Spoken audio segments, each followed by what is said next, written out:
Hey, welcome back to another episode of The Art of Making Things Happen, the podcast with me, Steve Sims. Today we got Johnny Crowder.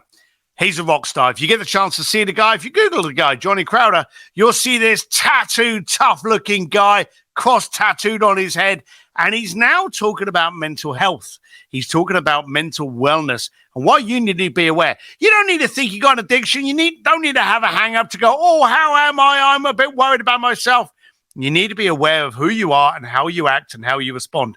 Listen to how this guy understood who he was, where he came from, and how it can help you. We talk about Joe Polish. We talk about church. We talk about religion. We talk about faith. We talk about abusive families. It's colorful, it's poignant, and it's impactful. So listen to the show, use it, benefit. And if you know anyone nearby, maybe share this on that it could help. Enjoy the show. Hey, Johnny, welcome to the show. Thanks for flying me in. Flying you all the way into Zoomland. All right, so I get pitched a lot of times to get people onto podcasts, and they send me that TEDx talk, and they send me this stuff. But then someone said to me, you got to chat to this guy because he's the mental health rock star. And I thought, that's a pretty good catch, okay, so you got me a little bit interested. And then for any of you that are listening to this and you're not watching it, I'm looking at a tattooed guy. He's got a sneaker collection in the back, guitars all over the back of him. Bottom line of it is, you are living the rock star kind of life. But what you actually talk, teach, preach, I think is a good, solid word, although a lot of people don't like that word. But what you try to get people to pay attention to is their mental health. And I want to first of all get down to the root of this. Why did that become a pedestal for you to actually need to talk about? Awesome question. I like how you framed it, not as why did you choose it, but how did it become so important that you couldn't avoid it? And that's exactly how I want to frame it. So it's not like I woke up one day and said, mental health is my mission. Life happened to me. So I grew up in an abusive household, so drugs and alcohol in the home, and I was living with severe mental illness, but I didn't get treatment until my teenage years. So all throughout my childhood, I'm experiencing debilitating mental illness, and I'm looking the other way. My parents are kind of burying their head in the sand, hoping that it goes away on its own, and spoiler alert, it did not. And so around high school, I started taking psychology courses specifically to understand what was going on inside of my brain. And then I started treatment in high school.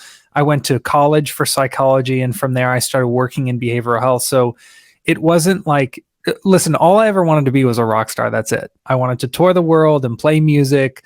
But my mental health became so debilitating that I thought, I can't not learn about this if I want to survive long enough to play music. How did you know you had a problem? See, the problem is when we're living with that kind of normality, we think it's normality. So what happened for you to realize, hang on a minute, there's a problem that's happening to me, not for me, so I've got to attack it. How did you realize that? Another great question. So I have to credit my psychology textbook. I'm not even joking. So I would justify all my own behaviors. So for example, when I was younger, I couldn't sit near windows. I couldn't step on cracks. I couldn't touch doorknobs. I couldn't touch my food. I had all of these things that I couldn't do. And I was in and out of psychosis. And then when I was reading in a psychology textbook in school about certain behaviors, I'd go, oh, shoot, I do that. I thought I was just paying attention. I thought I was just being safe or being clean. And then as I read about them, I could be a little bit more objective and think, oh, maybe that behavior is associated with a mental health condition. And how old were you when you were reading these textbooks? 14, 15. How was the conversation when you went back to your parents and went, hey, I got a problem. I read about it in the book. I need help. How was that? So I want to thank you for giving me credit and thinking that that's what I did. Here's what actually happened. And this is the God's honest truth. So I didn't go to my parents and tell them what I was going through because I was afraid of my parents. Remember, I was in this abusive environment. I didn't want to attract any attention to myself. And like a child who doesn't want to attract any attention to himself, I did the natural thing that one would do, which is punch a hole in the wall and try to run my brother over with my car. Rebel. which was certainly not planned. I had a lot of very serious behavioral outbursts that I had no control over. I had a really debilitating bipolar disorder, schizophrenia, very severe depression, and I could never predict where my moods or my anger would take me. And it was after this very serious behavioral health outburst that my mom actually said to me, these aren't the exact words, but this is how I remember it. She said, Johnny, and I ran away from home. So this is after I came back from running away from home. My mom said, Johnny, you're going to go to the hospital. So you have two options. Either I can drive you to the hospital as your mother, and you can pick the day and we'll go together, or I can call the police and the police can take you to the hospital. So it's your choice. And for me, that was a pretty easy choice. Wow. Okay. So then you start this journey of self-repair, self-acknowledgement, self-repair. And how long did that take you? If it ever stops, but it is how long is it taking me is the way to frame the question. And yeah, I'm still very much in the thick of it. Like I consider recovery to be lifelong. And that's a good thing. I think that if I stopped hallucinating and self-harming maybe when I was 25 or so. And that was after literally a quarter century of severe illness. And if I were to look back at my 25-year-old self and say, oh yeah, I can stop with recovery now. Like I'm no longer a danger to myself. I would have missed out on the last 5 years of real growth. So I view it as lifelong, but I would say I started being able to function as a productive member of society in my mid 20s. So maybe at that 24, 25-ish age.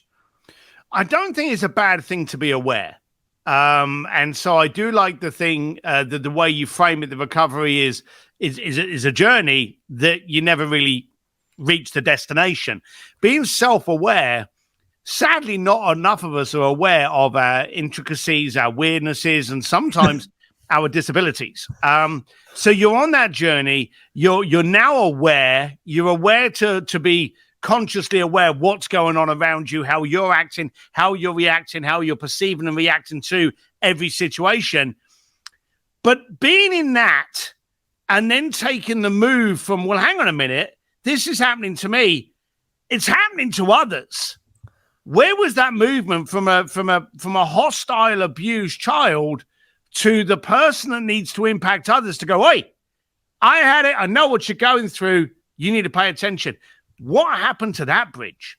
So you're going to think that I blame everything on my textbook, but I will say that where the initial seed was planted was I was reading in my psychology textbook. And I actually remember this. I sat in the back right of the class.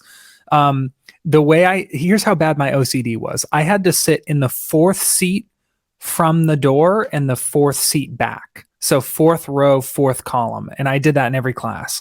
And so I was sitting in that seat. I had my textbook out in front of me. My teacher was at the front of the class and we were reading about schizophrenia.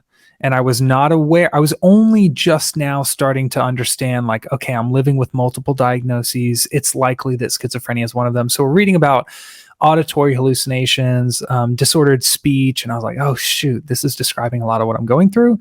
And then there was a statistic in this textbook that said something to the effect of 1% of American adults live with schizophrenia. And some people might think, oh, how poor me.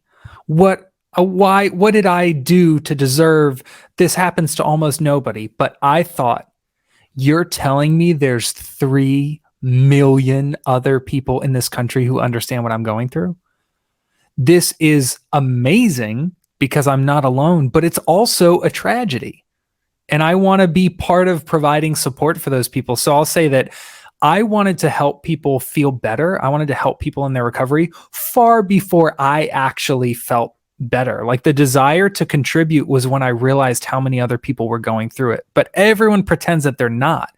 The textbook showed me statistically speaking, there's other people that are in your classes today at some point, whether it's science or math or English, at some point, you're going to talk to another student who has schizophrenia, but neither of you will admit it to each other. And I thought that's the crime. that we're not talking about it. So how old were you when you started this journey to actually impact others? I did my first public speaking gig, like advocacy, mental health advocacy, in 2011. So I was 18 years old. How old are you now? I'm 30. And you've done TEDx, and you've done some pretty damn good stages on this. Yes, if you would have gone back to my 18-year-old self and been like, Johnny, one day you're going to talk about it on a stage and 1 million people will hear it, I go, I hope not. I hope they don't hear about this. Well, here's the thing, hearing about it and wanting to hear about it. I've got a friend of mine, Joe Polish, and he talks about addiction and addiction recovery. And I remember the first time he started speaking about addiction recovery, I wanted to switch off. You know, I don't want to sit here listening about drugs and drink and sex and all these kind of things until I understood that addiction can be playing games, watching websites, watching movies. Addiction can be absolutely anything. It can be gardening.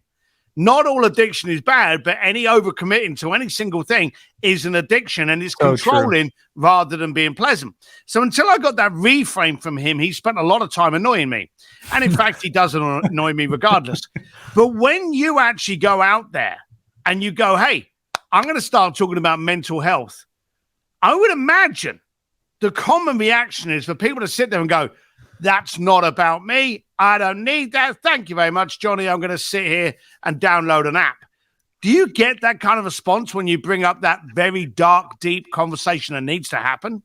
Yeah, so much so that I actually start a lot of my talks now with clarifying, like, if you think this talk isn't for you, that just tells me how badly you need to hear what I have to say today. So it's kind of like the comparison that I've given before is, imagine if I was like, Steve, I brush my teeth every day, and you'd go, me? I don't brush my teeth. My teeth are white. I don't have any cavities. I don't need to brush them. I think, oh no, you are the person who needs to brush them the most. It's just reminding everybody that I almost don't even care about diagnoses. Like, I think we get tripped up in saying, well, technically I'm not diagnosed with anything. And there was a point in my life where if you would say, Johnny, I want to talk to you about OCD, I'd say, listen, yes, I count my Cheerios. Yes, I haven't touched a human being in 6 years, which is true. Yes, I don't touch my food. Yes, I don't touch doorknobs or gas pumps. But I'm just clean. I'm just particular. So a lot of people say, well, I'm not diagnosed. And I tell them, I don't care. In fact, more than half of all mental illness is going undiagnosed anyway. So whether or not you have letters that are associated with what you're experiencing, that's not important to me. What is important to me is how you feel. Now, mental health is sadly one of those things, you know, like if you're overweight, you can see it. Mental health has a horrible way of us naturally trying to hide it. Okay. How has COVID amplified or revealed the requirement for us to analyze our own mental health? Awesome question. So I've been doing advocacy for a long time, and I was doing it before COVID. And what does that mean? Let's break that down. What do you say I've been doing advocacy? What does that mean?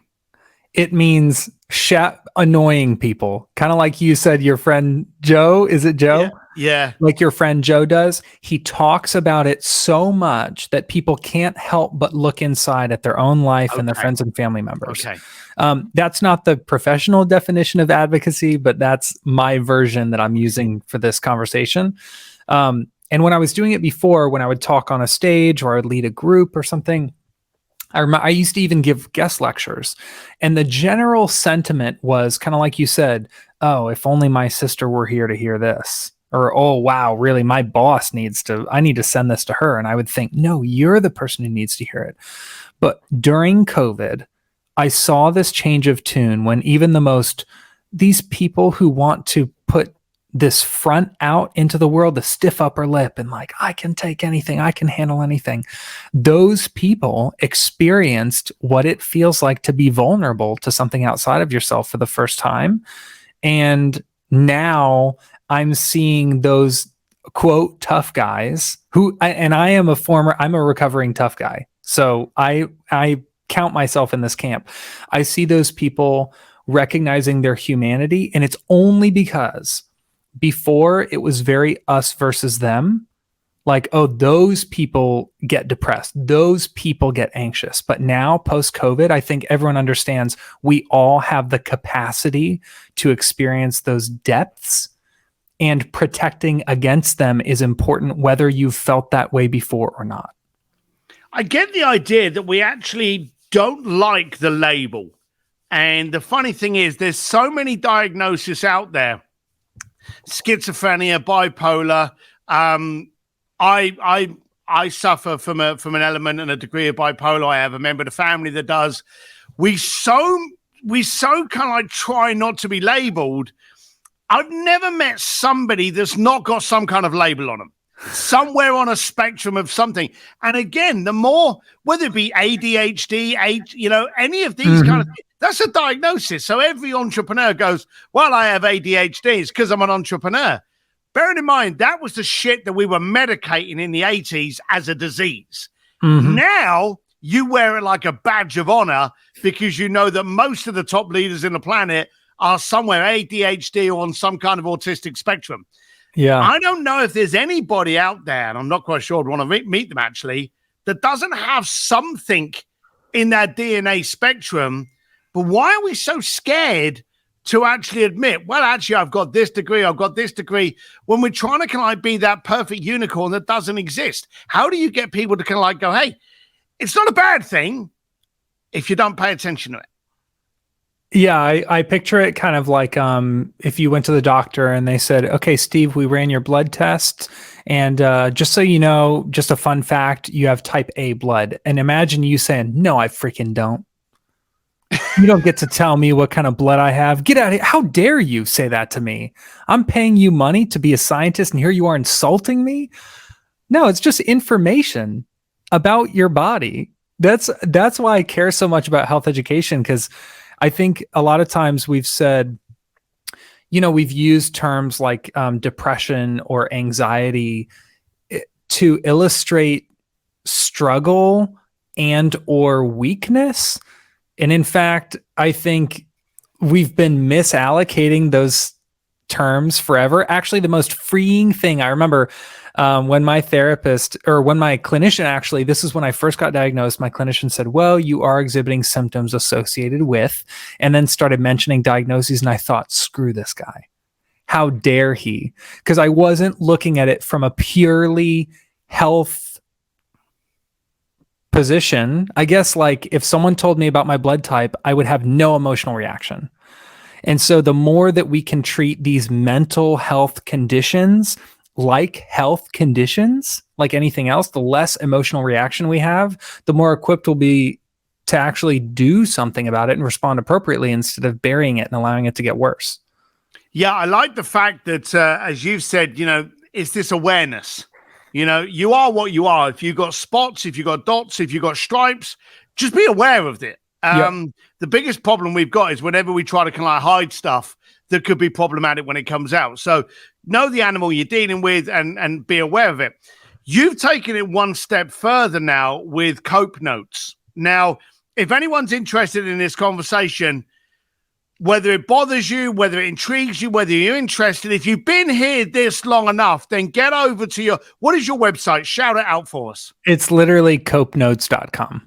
Right. COPENOTES.com. I'm going to put it in the show notes, but pay attention, and you deserve to actually just check up on yourself. Okay. Without you can't support the rest. So why was Cope Notes actually born? Why did you feel so aggravated to actually do something about this?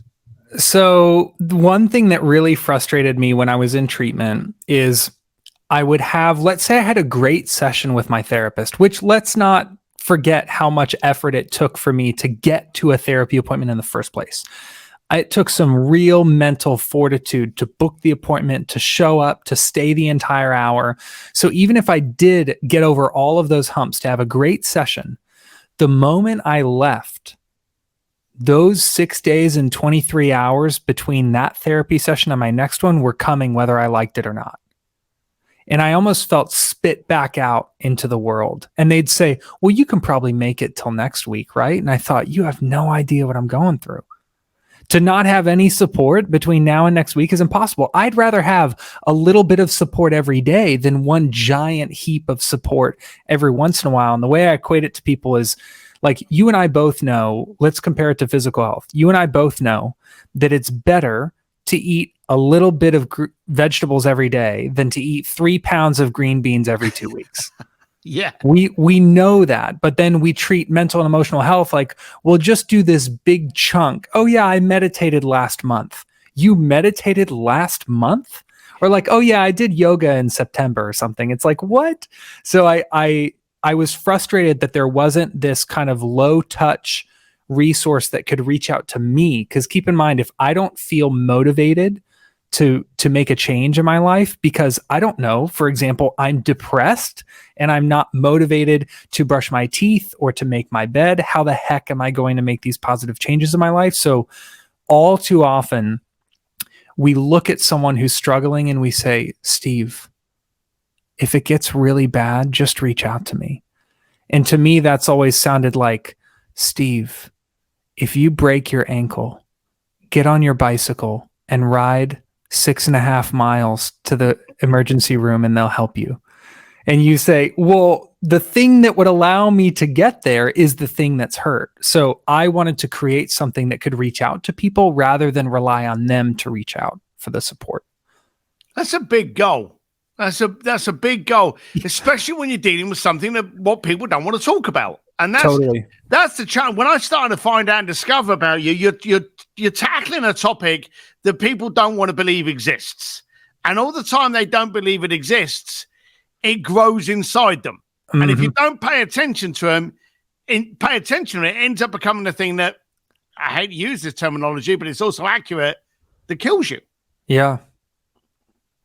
You're right. What's the next steps? Now, you've got Cope Notes. You're going to be pushing it out there. You're doing a lot more stage presences. Yeah. So one thing I really love is no matter what I'm doing, if it's running Cope Notes, if it's speaking on at a conference on a keynote stage, or if it's actually playing real music, like heavy metal music with my band, no matter what I do, if you give me an opportunity to talk to someone, my goal is always the same, which is helping them understand what they're going through and make changes that will set them up to feel better tomorrow than they did today. How important is faith to you? There's no way that I would be living in recovery without faith. There's no way. I had no hope for tomorrow. If I'll just say this because I don't want to soapbox this, but I grew up literally touring in a blackened death metal band called Dark Sermon. We had upside down crosses and pentagrams on all our stuff. I went around singing stage after stage, night after night about how God wasn't real. That was my full-time job. And now I have a cross tattooed on my face, for God's sake. So a big change happened. And I just want to say to anybody who's listening, who's kind of meh about faith, first of all, I totally get it. And second of all, if you think that you feeling better, if you think that your life or your recovery or your career, your relationships, if you think all those things depend on you, you might be screwed. If it's all on you, but the best news ever is it's not. You have 8 billion people around you, all of whom you can reach out to for support. So I think faith helped me realize that I was not just this island. I was the one man who had everything on my shoulders. It helped me realize there are resources out there and I didn't have to do it on my own. What do you think repels people in a conversation more? Talking about God, faith, and Jesus, or about mental health? Oh my word. I am just this walking taboo, bro. I didn't even put that together. And then the best part is then I'll go speak at like, a church conference or a government conference or something. They'll look at me covered in tattoos and they're like, well, now I don't trust him for that reason. There's so many different things that you could pick apart. It's so funny. The thing, and the reason I prodded with that question is because we were really shit at communicating before COVID. We've got unmeasurably worse during COVID, yet there are so many conversations we need to be having. Totally. From all of the protest to march, faith, addiction, all of the other politics, Me Too, Black Lives Matter, but we're steering away from conversations that need to happen. Now, here's you smack back in someone's face going, hey, I'm going to talk to you about faith. I'm going to stare you down with my tats. Oh, by the way, while I'm here, I'm going to talk to you about your mental wellness, your mental wellness. You know, I admire your strength in that. And I really do. Today, I don't care if you agree with this guy or not, but I do care you have a conversation with him so you can both understand where you're both coming from, because he may actually just reveal something to you, or vice versa. You may reveal something to him. But I think today we need to have more conversations about stuff that people don't want to have conversations about. Yeah, I think one of the greatest things I ever did was get uncomfortable. So, for example, when I started playing shows, my first concert ever, I was 15 years old, first concert I ever played. And I was so scared that I tried to not play. I tried to come up with a reason. I was literally at the venue and I was like, oh, maybe I can like fake an asthma attack or something to not get on stage. And then we actually do get on stage, and I'm sure you could find a video of it online somewhere. I'm pacing back and forth. I never looked in the audience. We played a half hour. I just looked at the stage, walking back and forth the whole time. I was mortified. And over time, I started working on that. Even now, I don't want to sound like I have it all figured out now. Literally yesterday, less than 24 hours ago, I played pickleball with a friend, and I really do not play sports. The first couple times I played pickleball, I would get so critical of myself, like, oh, you shouldn't have hit it that way, or oh, you should be better at this. So yesterday, because I knew it was making me uncomfortable, I asked my friend, hey, will you go play pickleball with me so that I can work on this self-criticism that's making the game not fun? And he said yes. So if you continue seeking out that discomfort, whether it's talking about faith or abuse or addiction, mental health, whatever, if you keep on purposely facing that, I can guarantee you'll learn more about yourself and live a healthier life than the person who says, ugh, that pattern limits me and I'm going to allow it to limit me. No, sir. I love that. Johnny, I've enjoyed my time with you. Again, I'm going to shout out Cope Notes, COPENOTES.com. He's down there. He's got his Instagram page. He's got all of his other socials on there. So I urge you to go and follow this character. He's cool, and I love the vibrance, and I love the head-on face conversation you're demanding people to have. Johnny, thank you for being part of this show. Thank you a ton, Steve.